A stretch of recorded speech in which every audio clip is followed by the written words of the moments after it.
Hi everyone. I'm now on my way home at the oil change with $93, and my Fusion was like $80 some dollars, so this was like $13 more than my Fusion. So my Fusion has like 97 or 98% oil life, and this has 100 because they reset it for me.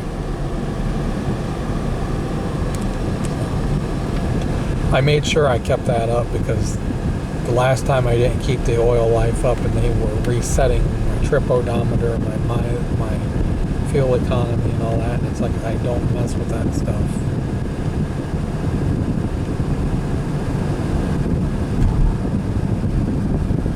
Yeah, $93, which I kind of figured it would be about that much. Good thing my Crescent check was a little bit more than a little bit more. Probably because we had the home magazines and we had what was called the Eats magazines as well.